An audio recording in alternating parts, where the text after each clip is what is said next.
Hey everybody, Matt Burke here. Today I'm going to be reviewing King Cryptid by Pete Samedi and a host of other awesome artists. I backed the, I don't remember, it wasn't the standard one. I backed the box and it had a ton of add-ons. It came with 4 books and a variant cover.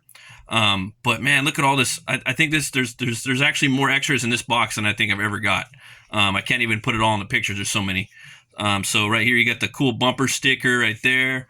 You got the cool sighting of the footprint, 1984 right there. You got this King Cryptid card right here with all the stats on the back. Pretty badass, guys. You also have this one right here. It's kind of like a special, a designer card, you know what I mean? I love it when people do creative stuff like that with their trading cards, I've seen one with like bullet holes in it, and I love that. I love when there's, just switching it up, pushing the boundaries on what you could do with this stuff. Right here, King Cryptid, another #1. I think that might have been another special edition one. He made a straight up silver coin. Look at that. Yeah, man, isn't that awesome? Yeah, I think that might have been just for the first campaign backers. So you got that one. Then he has a moon rock too. It has like a cool story of it inside there. I haven't read that yet. I'm gonna bust that open. It also came in this cool box right here. This collector's box, which you can pick most of this stuff up right now on the website. See that? Yeah, look at that. It's got a cool spine too that connects. He's gonna have a bunch of different basically for each year. He's gonna have a new box for the new King Cryptid campaign. So yeah, there's the front of it right there. Signed. Back, you got that. Really awesome. I got the 4 books right here. Also came with this Beware poster right here. Creature spotted in the White Mountains, approximately 7 feet tall and 400 pounds. Oh man, look at this. So cool. It's almost like like you're there, and a little bit of character design a little bit too. Really like that. Really awesome stuff. I got this poster right here. Really cool poster right here, the front cover. Massive. Look at that. Huge. We also got this poster right here. Look at that one. Yeah. Huge. Love that. We got this poster right here. I like this one right here. For some reason, this one, it kind of gives me like an old school, almost like Hammer horror movie feel to it, or just like an old school horror movie. I really like this one a lot. You got the behemoth up there. It's really cool. And also, it came with these really cool prints. I believe this one right here was illustrated by Pete Samedi. Badass. Love Pete's style. Yeah, there's that. Got this one right here. Really cool. About to get smashed. This one right here. Another Covington piece. And we got this one right here. As you can see, guys, this filled to the brim with stuff. Yeah, we got the 4 books right here, all signed. I really love that cover right there by Kristen Rossi. It's really, oh man, love all the blacks he uses, and really just sets it up. And I also have another #1 of this right here too. This one's really cool. It's got sketch cover. So, I'll show you these. This is #2, #3, #4, and they have back covers. So you guys got to check these out. I love that, man. It's such a great idea to just throw the back cover on there. You know what I mean? Can't go wrong with that. So into the books. What I love, what Pete did was he had kind of like separate teams on each book, sort of. And each book kind of has like its own soul. The story basically runs similar all the way through, so it has like the same baseline going through it, so it doesn't feel like it's disjointed in any way. The first book, you're gonna get introduced to the world, and it starts out really spooky. I love this opening shot right here. Got the title in there. Behold the Behemoth. You don't really know what he is, and What I loved about it is they touched on a little bit about the Mothman and the whole lore about the Mothman. Loving the art in here. What I love about this art, man, it reminds me of like old school Mike Mignola, right when he started drawing Hellboy. But then also Christian's just obviously he's his own beast, but and there he is. And you learn to find out that his name is Crowan, and that is the name of King Cryptid. There's this special organization that's basically trying to track down this behemoth, and you're not really going to know who he is, what his plans are, and I'm going to leave it at that. So this book was awesome. It kept me hungry for more. You go into this one right here. You're going to learn a little bit about this new basically this new creature. In this one right here, you also see the type of person that King Cryptid is. Death is a natural part of life, but for Crowan, the cursed immortal known as King Cryptid, death serves an entirely different purpose.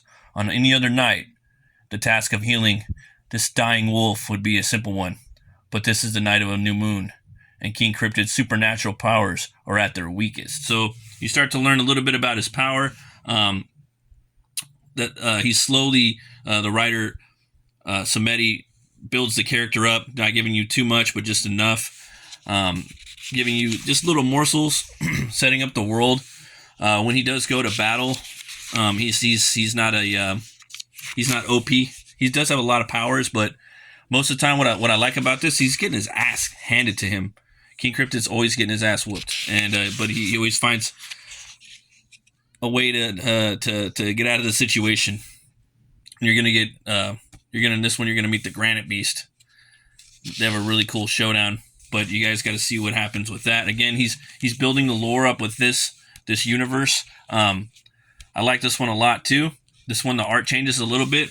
It's told from a different perspective of these kids. They basically go on a little mission out in the woods, and they come into contact with something that has a little more than they could chew, and there might be some repercussions of what could happen in this situation.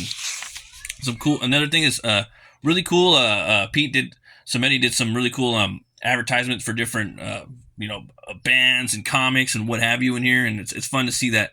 It's like a whole reading experience, man. Like it's a very interactive feeling. That's kind of the way he had the campaign too. Like he would drop new things on different moons to kind of coincide with King Cryptid, and just the world and the way the character is. I thought that was really innovative. And again, as you can see, the campaign was fully loaded with all kinds of tchotchkes.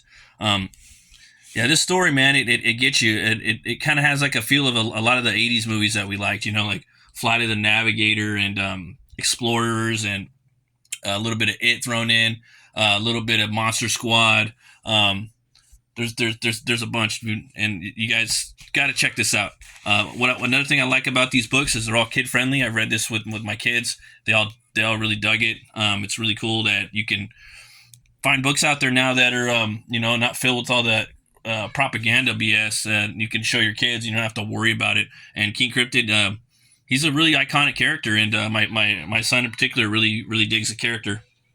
Also, another thing is writer Pete Samedi, he brings in a lot of different lore from history, and just really, I don't know, really syncs it up. This was the final one right here, in the belly of the Roog. I really like this one. He does a lot of flat colors. I think I might like this one the most, and this one has to deal with this bear being attacked by this monster. You're gonna have to learn about more of that. I like this one too because you just get to see his lair. You get to see his King Cryptid cave. He's in there sleeping upside down like the bats. And I really like this part right here. He's like a psychic scream from over 100 miles away disturb him from his meditation and rattles him to the core. It can't be. I haven't heard that voice in ages.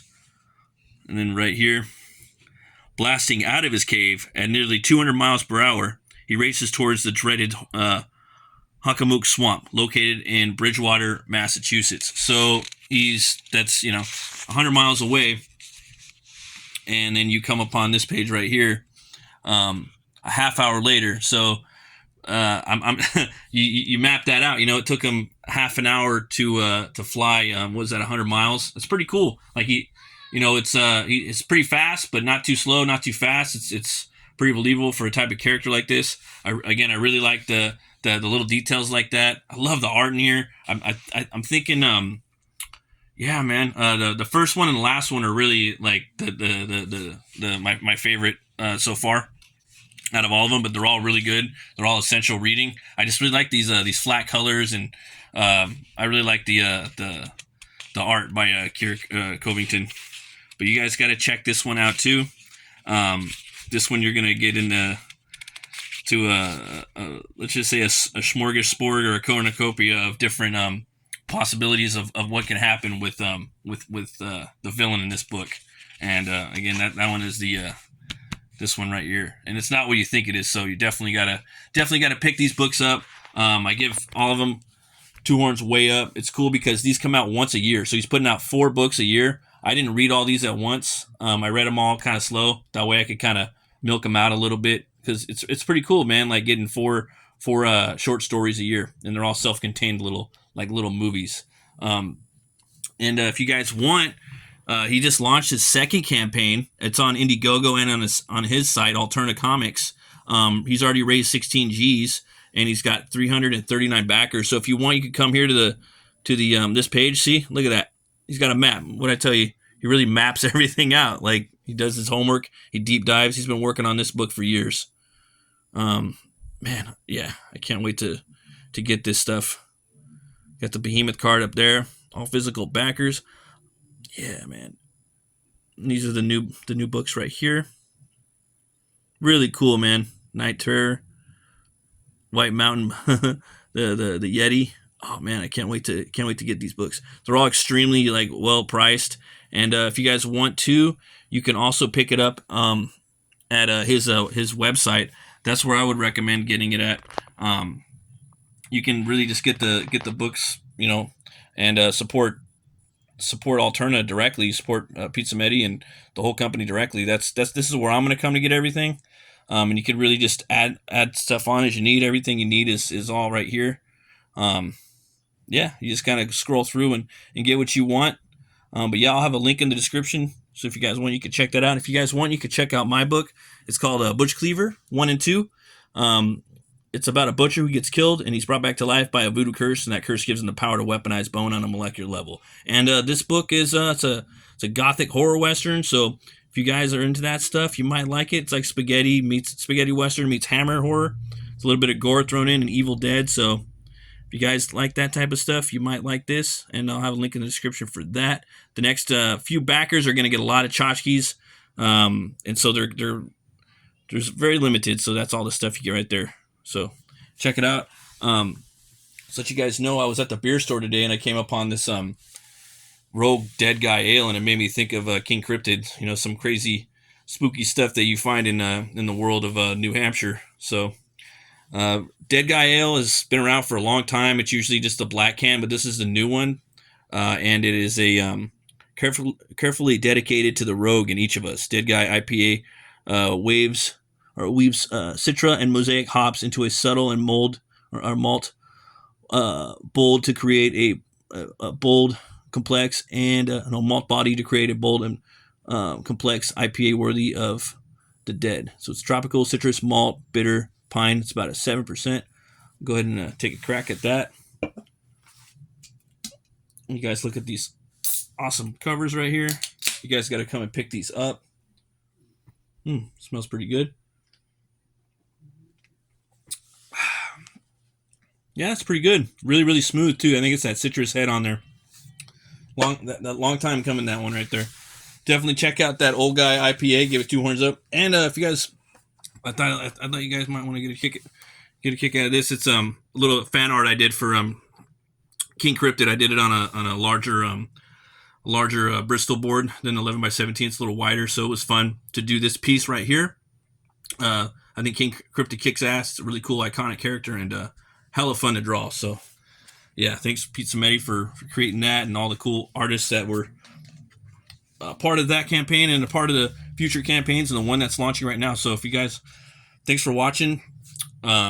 always remember to be bold, be brave, and roll the bones to know your role. You guys have an awesome day. Bye-bye.